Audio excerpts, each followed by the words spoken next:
our work right now on the planet is to bring honoring and sanctity to the invisible just as much as the visible. The invisible results are things like feeling good, things like feeling connected, things like our health, our well-being, a feeling of joy, pleasure. Embodiment can't be faked. Once you're in an open state where you actually can see through a clear lens, you know, you're not clouded by fear, you're not clouded by the amygdala, you're not clouded by society's news and all the fear-based stuff, and you're just with you. Then you get to decide where you think we actually are. It is possible to navigate pain with grace. Energy is information. We're here to experience the full spectrum. That worthiness is hard for you. There's nothing wrong with you. It is a muscle that we kind of have to learn how to access. You are not disempowered, and you have power in every area of your life all the time. I believe that chronic illness is an opportunity for us to heal. Health, it's a choice. Listening to your body if you so choose. My prayer for the world would be that they would know the infinite love of God. Aloha and welcome to the Body and Soul Wisdom Podcast, formerly known as the Embodied Healing Self Podcast, with your host, jenmons. Join me each week for soul-inspired, conscious conversations around awakening to your soul purpose through 5-element well-being. Thank you so much for joining in.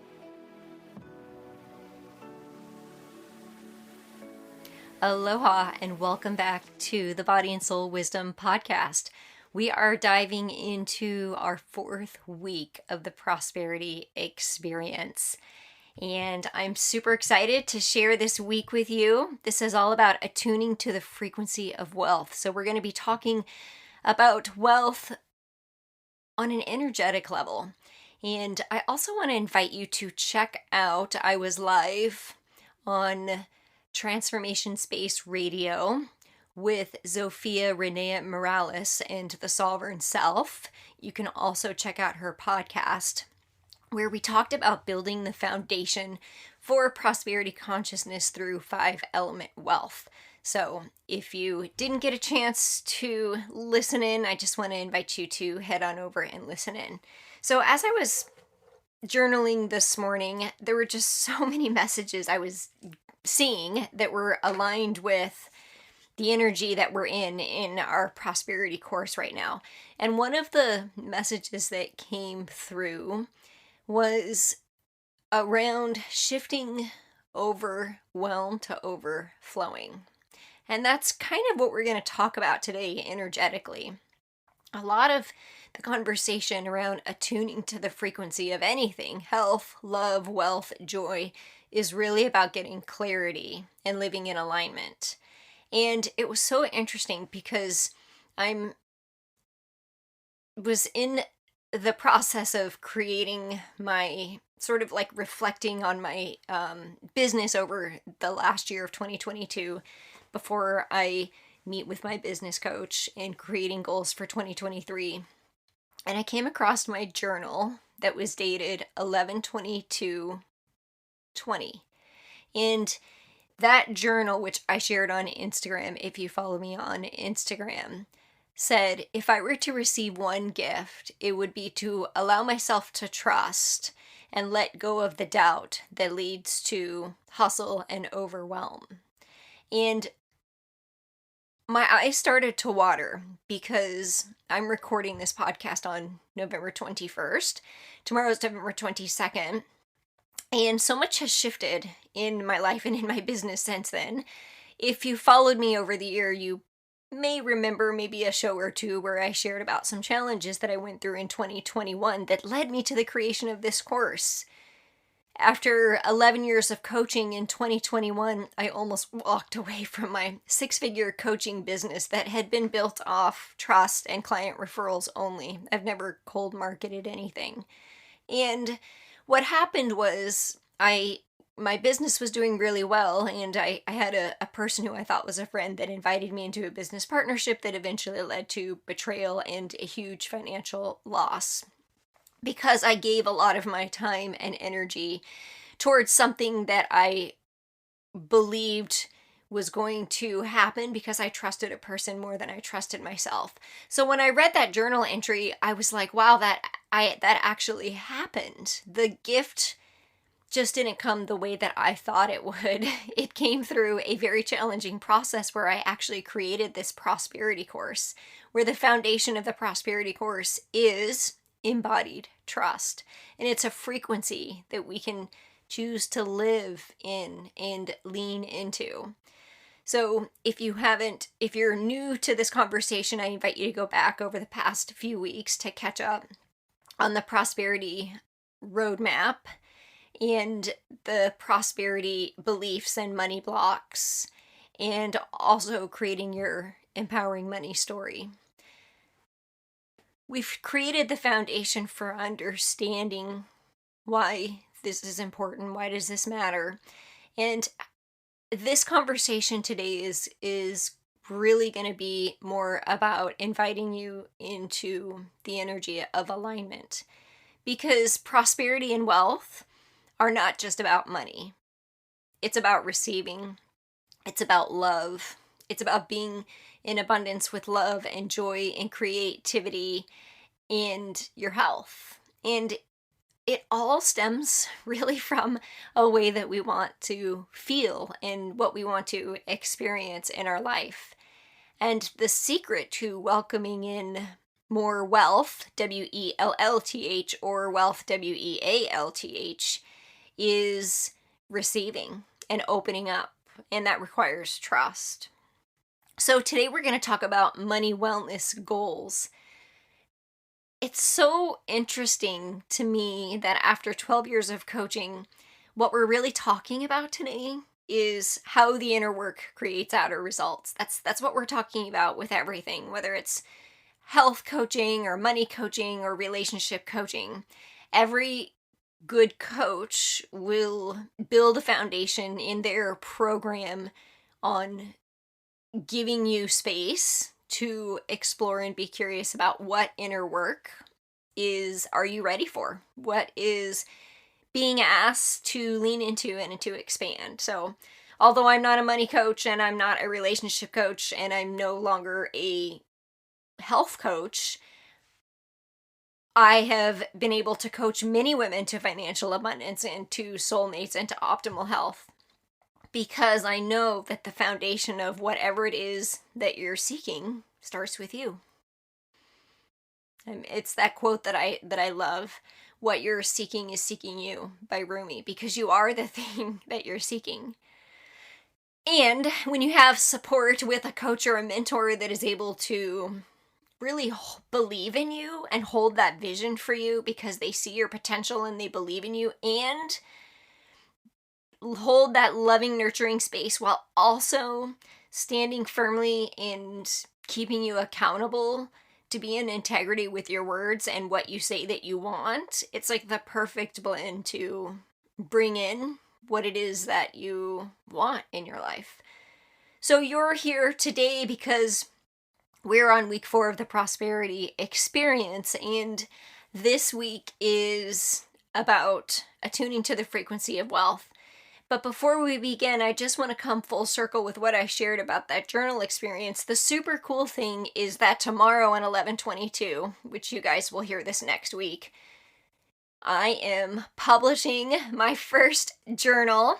It's available on Amazon. It's called The 13 Moons of Daily Devotion, and it is available on 11/22/22. So what I'm saying is the very thing that I was seeking, I was already on the path. It just wasn't as I expected. And even though from the outside it appeared painful, and it was, the gifts and the fruits of the effort that came afterward, which is the energy of prosperity, was way bigger than I could have imagined. The prosperity course, the circle of women in embodied trust, going through this journey together, and then the creation of this journal have just been 2 amazing things that were a result of a very challenging time that I asked for 2 years ago. So yeah, how about that, huh? I wonder how many times in your life are you right where you need to be? Are you asking for something and it feels like it's not coming because it's not the way that you thought it was going to. And then when you actually get there, do you give yourself credit and celebrate yourself?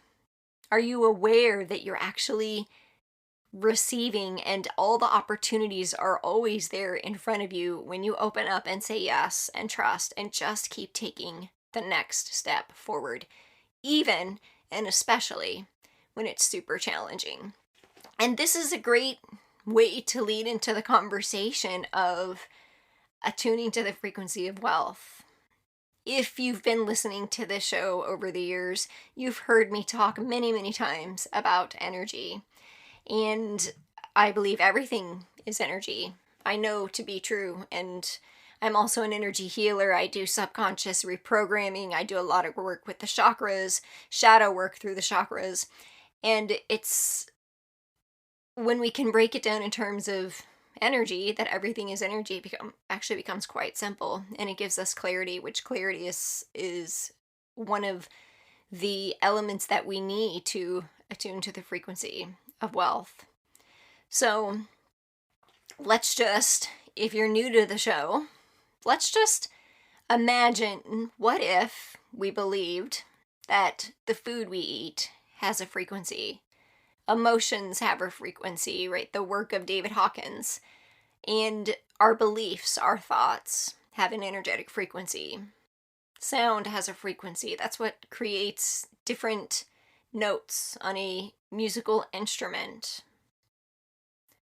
And so if we know that, then why wouldn't we believe that everything else has an energy to it?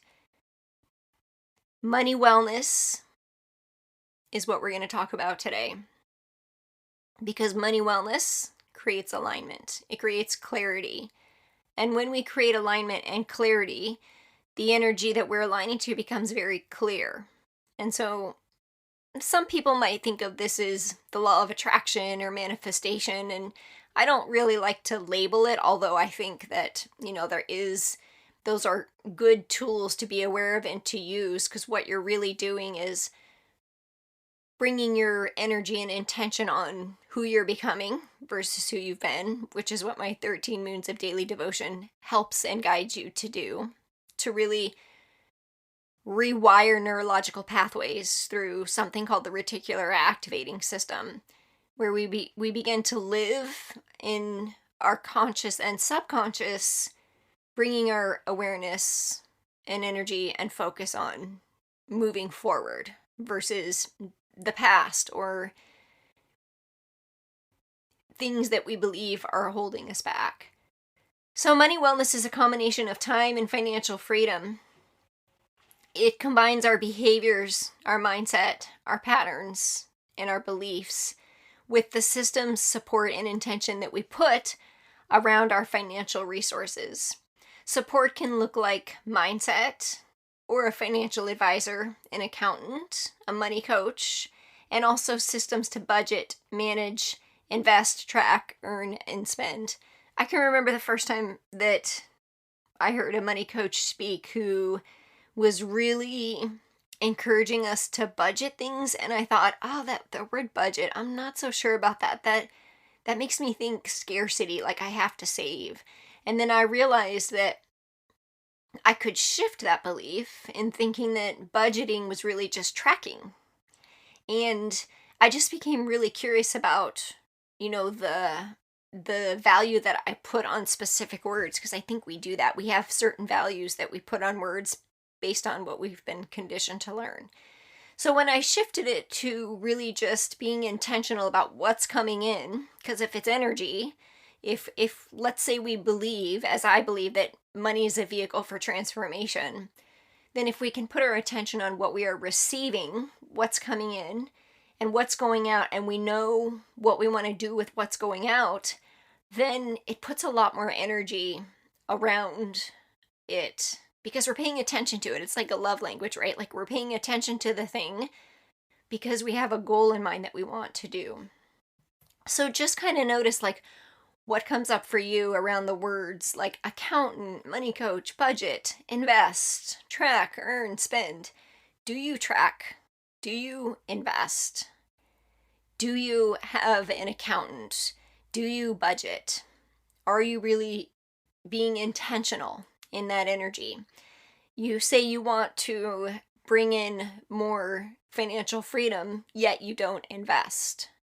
And overcoming scarcity requires trust and taking a risk at whatever level you're ready to jump from spender to investor.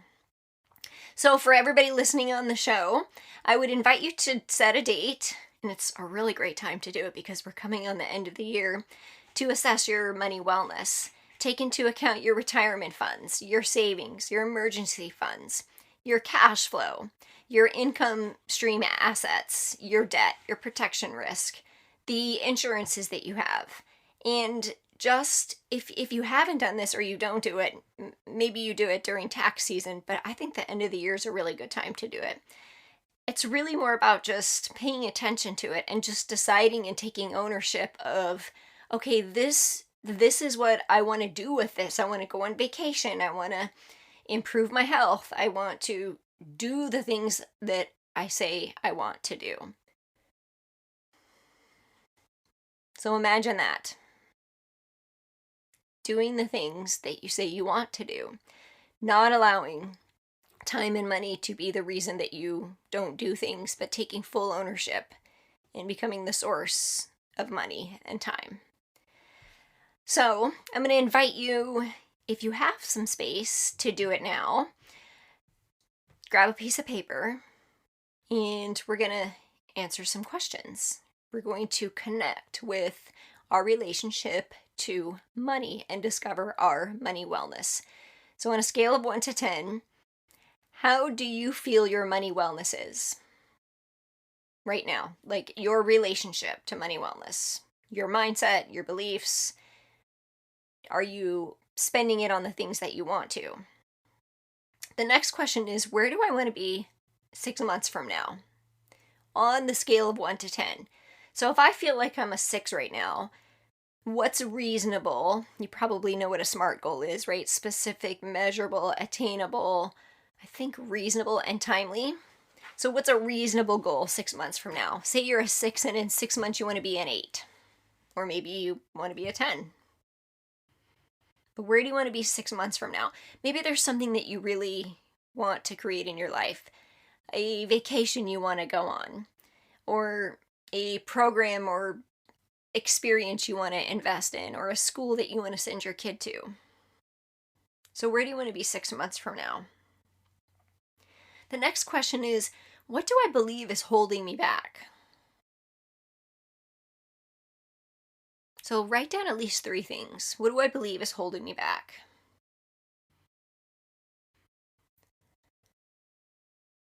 Maybe it's that you're already paying for school tuition, or you don't know where new patients or clients are going to come from. Or I don't know. What is it? What's holding me back? And the next question is, how do I feel about what's holding me back? So this is the important one, to really dive into. Notice what you believe is holding you back. And then how do you feel about it?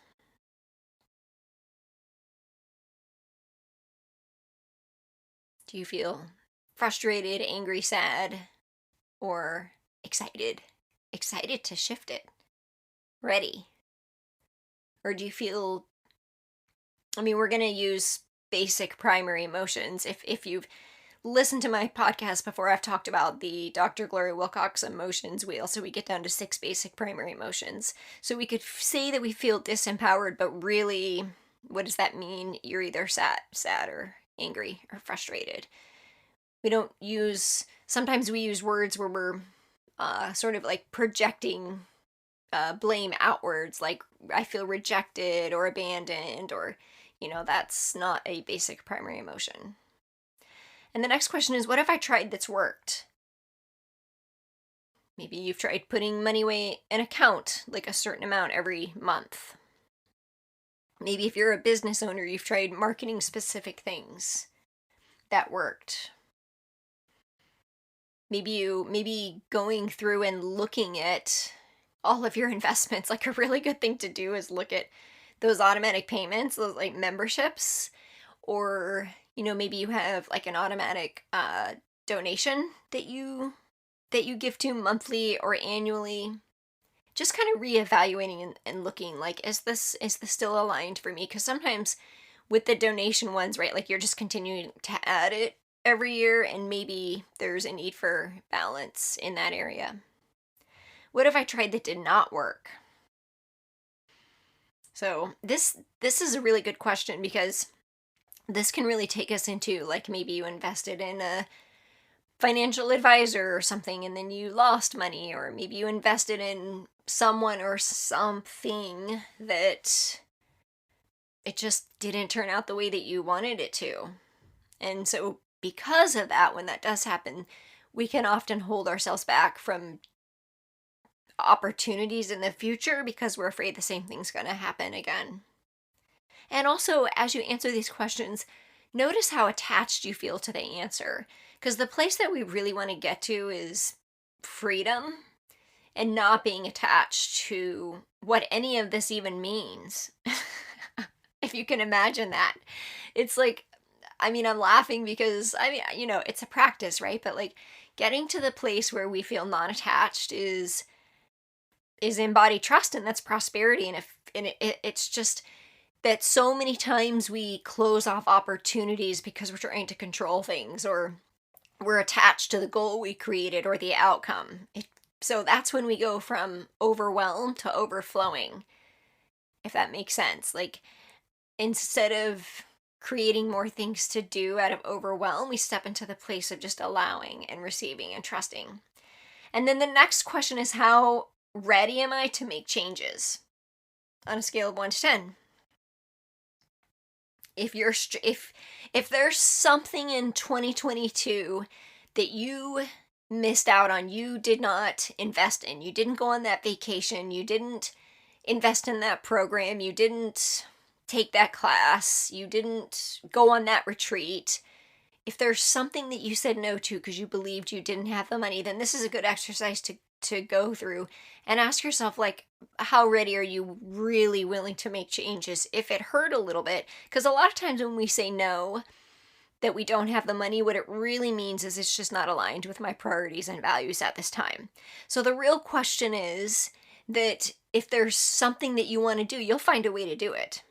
So if you're hear yourself saying, I don't have the time or the money, or I don't have this, or I want to improve my health, but you're not investing in integrative doctors and a gym membership and eating healthy, then this requires some real clarity. Like, are you really speaking your truth?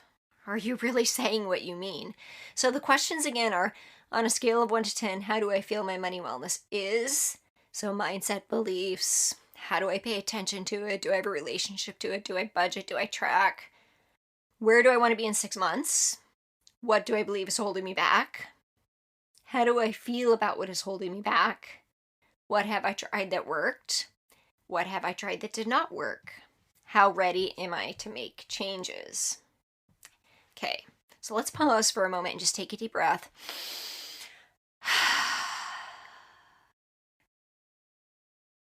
So what we just did is we connected to what we believe. Still, it's like the deeper layer, right?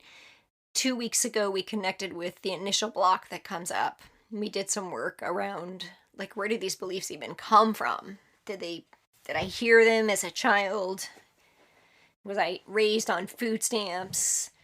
Just really getting clear about how our environment and the people around us have helped to create and condition our beliefs. And right now we're just kind of taking ownership by connecting with what's really true for us right now. So the next thing we're going to do is really get clear on our intention, because the frequency of wealth is, I'm going to say it again, it's clarity and intention. Where your intention goes, energy flows. Money is an energy. Where your intention goes, energy flows. So the first question is, how do I show up in my relationship to money? Do I avoid?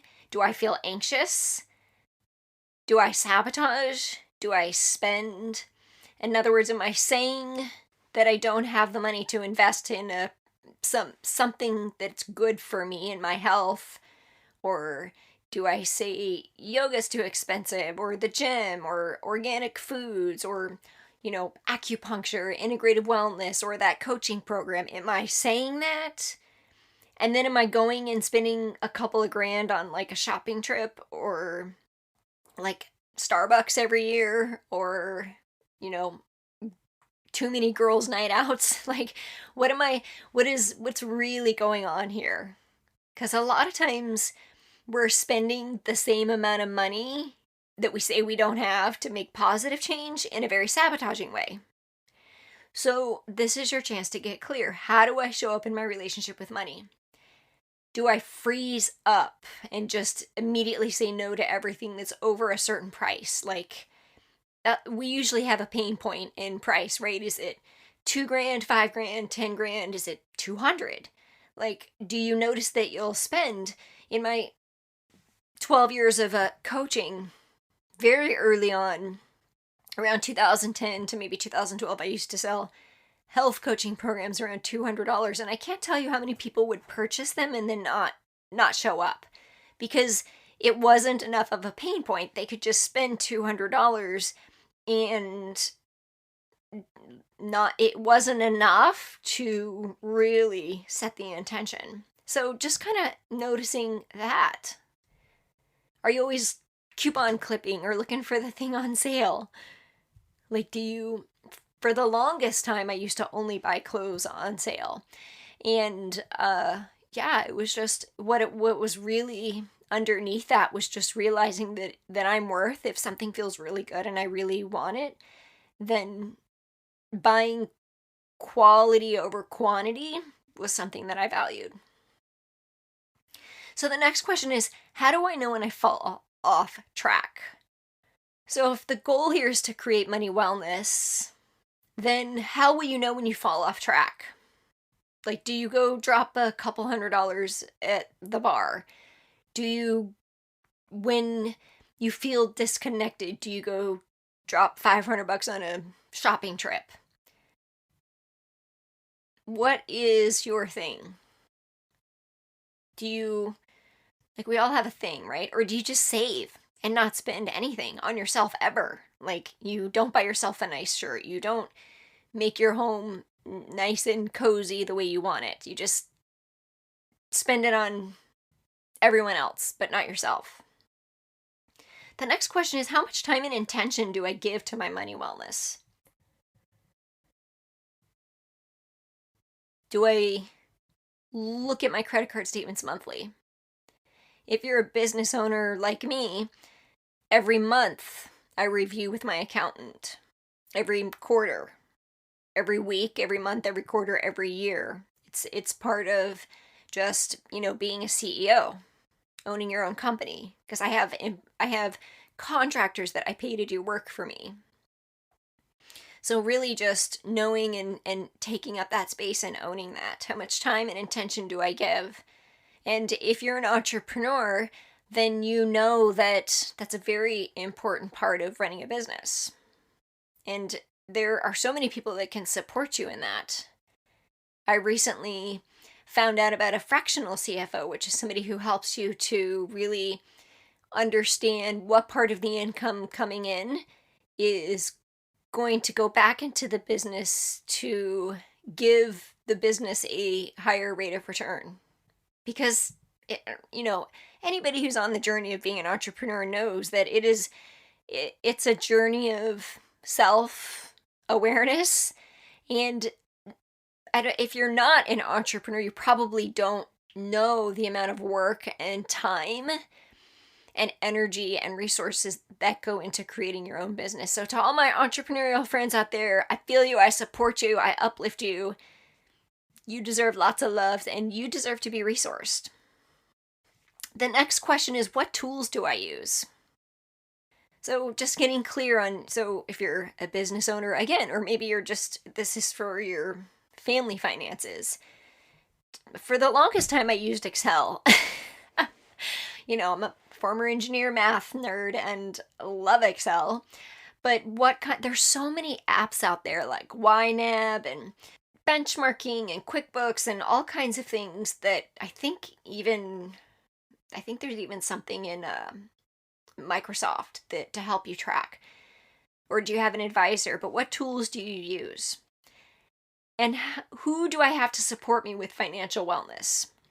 So do you have a conversation with a coach or an accountant or your husband or wife about what income going in is going to be used for what? Because here's, in my opinion, I think it just doesn't feel good to think that we're just grinding away every day and working.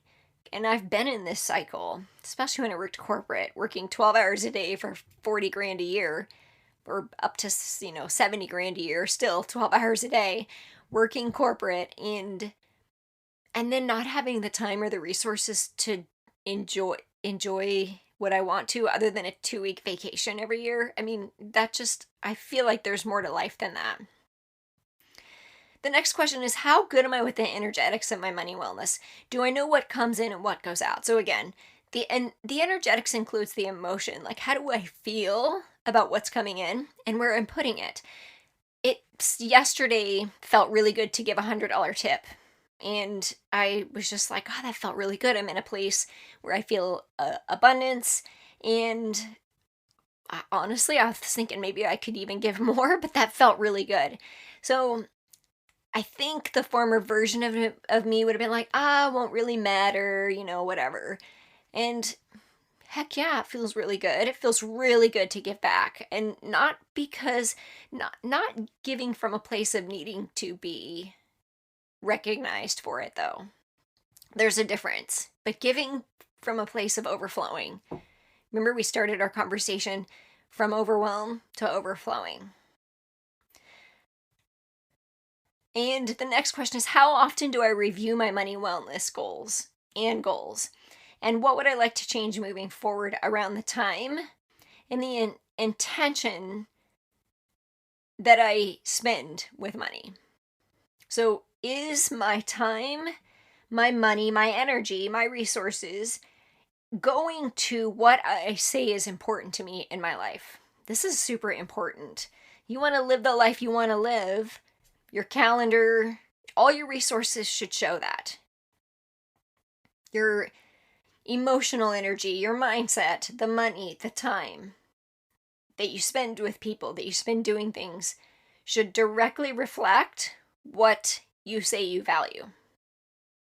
Okay, so that's part 2 of money wellness. The first part was connection. Second part was intention. The third part is to amplify. So how can we amplify the frequency of our connection and intention in our relationship with money? Let's take a deep breath in.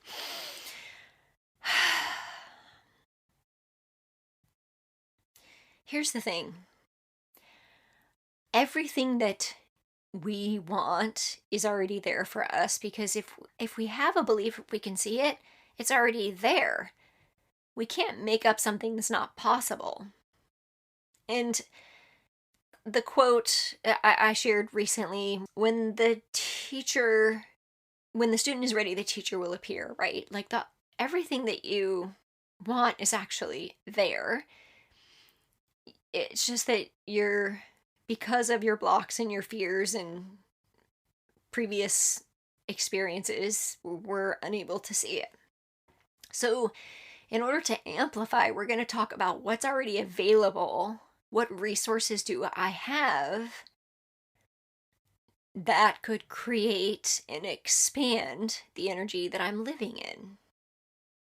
What resources do I have? And we could break it down to like the land to plant a garden, right? Like that's a resource that keeps on giving. A garden that keeps on giving. It's the same thing as like a money tree. Same energy, same thing. So what resources do I have that I could use to create extra streams of income that I would enjoy and would come easy for me if I say I want more right now? Do you have a talent or something that you really enjoy? A lot of the women that I've been working with over the years have done things like written books or done artwork, or they've jumped into an MLM company to create extra income, or they've tutored. They've decided, hey, I'm really good at math. It's something that I enjoy doing. I'm just gonna share this with other people. Or baking cakes, charcuterie boards, all kinds of fun stuff. If this is a priority for you right now, and if you have a goal, you want to bring in an extra amount of income to do something in 2023 for yourself, go on a retreat, go on a vacation. Instead of asking yourself, where is the money going to come from to do that? The real shift is asking yourself, how am I going to allow myself to receive this, bring in this income so that I can pay for the thing I want to do? Right? Such a mindset shift. It's like totally awesome. Instead of living in the what isn't working for me, living in the what is working for me, what's already available. How can I allow money to work for me? Is there a choice I can make in my life to simplify, to invest, or to manage differently? So again, we're talking about intention. I remember when I first started my coaching business 12 years ago, the thing that was most important to me was to really realize how much I was getting paid per hour, and then how much it would cost me to pay somebody else to do something for me. And I still, as a business owner, make those decisions every day. But the first thing I started with was receiving help to clean my house, because my kids were super young. They were 2 and 4 or 5 at the time. And so that just took so much off my plate. And so my first goal was, okay, I'm going to get the $250 a month that it costs for me to pay somebody to clean my house, because I don't enjoy that. I can give this to these ladies and create that extra time every week for me to keep creating in my business. And it could be anything.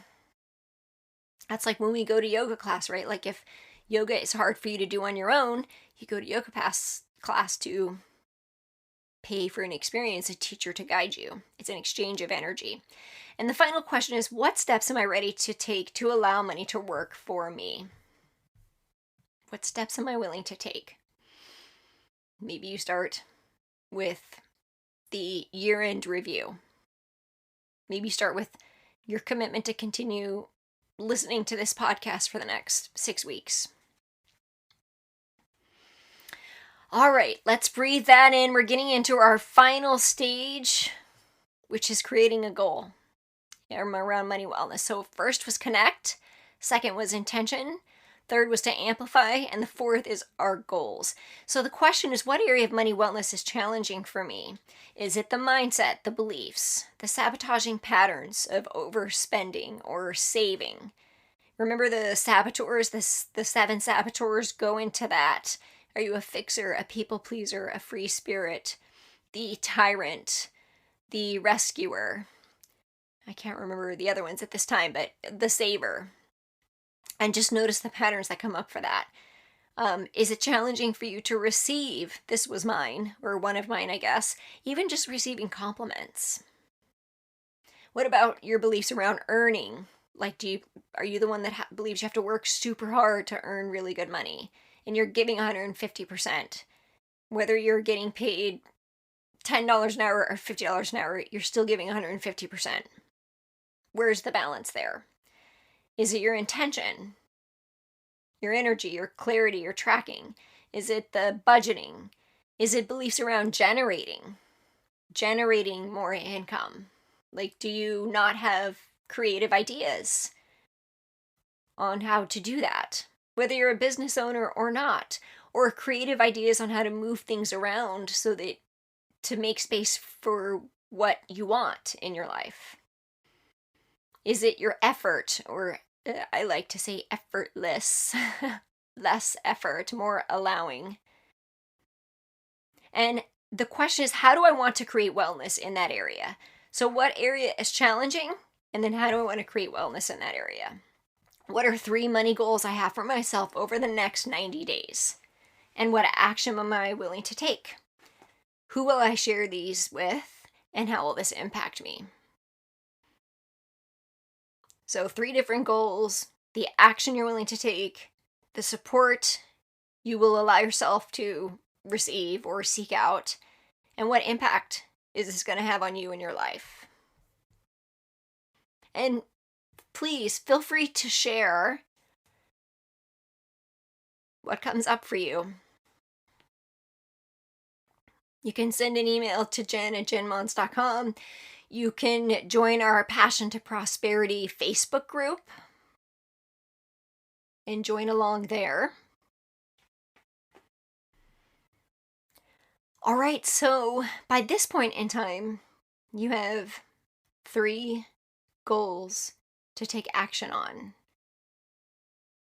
And these goals, if you've been following along, have been created from our healthy self, not our survivor self, not our beliefs that no longer serve us, not the saboteur. One of the links I'm going to share with you when we talk about the energetics of wealth is the map of consciousness developed by David Hawkins. If you're not familiar with this, I invite you to check it out. It talks about the energetic frequency of emotions. And so I want to invite you to find the emotion on that chart that relates to your relationship to money and how you feel about it, because a lot of our relationship to money has to do with how we want to feel. And it's really about feeling that way first and then taking the action. It's never about seeking for the thing outside of yourself. I know that sounds a little bit like, well, but you're talking on this podcast and you're giving us advice and support. Yes, of course, there is support for you. My purpose in this is to create curiosity, to help you heal that relationship, because it's really reflecting back to you some internal dialogue. Money's just the tangible thing. Health is just the tangible thing. Love in your relationship is just the tangible thing. What's the belief you have about yourself underneath? And what's the need underneath? You've heard me talk so many times about the 4-step process of NBC, stating the facts, the emotions, the needs, and making a request. This is where we do this with ourselves. We understand what the need is underneath based on how we want to feel. So take a look at that map of consciousness, because it talks about emotions as it relates to an energetic frequency. And at the top of the chart is enlightenment, peace, joy, love, and reason. And the lowest feeling that we can have, and I've seen this even when I was health coaching, and especially like in the area of functional medicine, shame is the lowest, and it just creates so much, or it can create so much stagnation in the body and can be really uncomfortable. So guilt and shame are the lowest. Grief and fear are pretty low. If we're going from the bottom up, so the lowest would be shame, guilt, apathy, grief, fear, desire, anger, pride, courage. Neutral is around 250, whereas shame is 20. Willingness and acceptance. I used to think acceptance was pretty high. But there's a feeling and an energy beyond acceptance where we get to reason and understanding. So it's like a deeper, acceptance is like forgiveness, but when we get to a place of like understanding, it's just very different. And then love, joy, peace, bliss, enlightenment. So it's pretty cool. I invite you to check that out. Thank you so much again for joining me.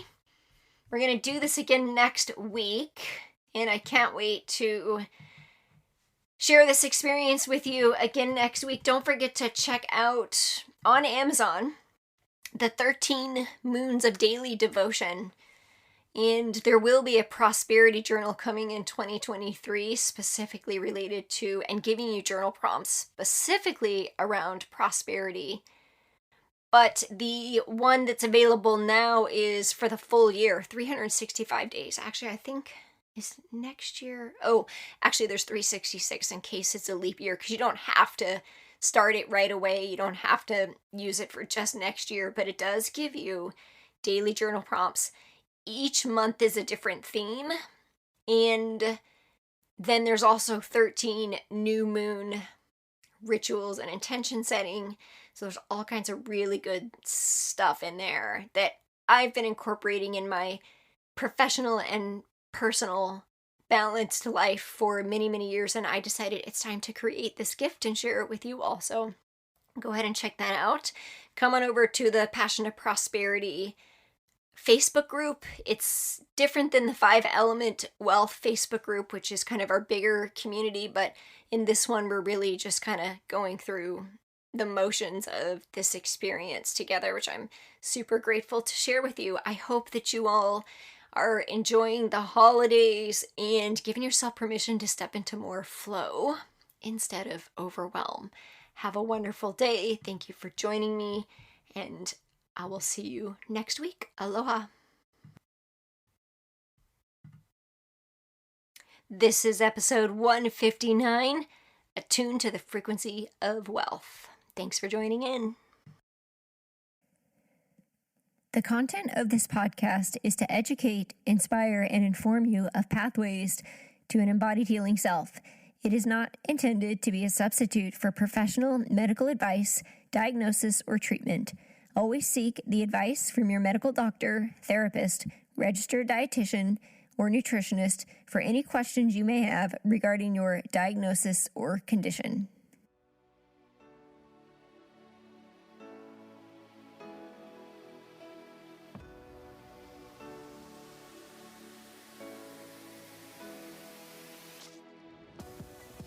Hello, friends, and thank you so much for joining again each week on the Body and Soul Wisdom Podcast, formerly the Embodied Healing Self Podcast.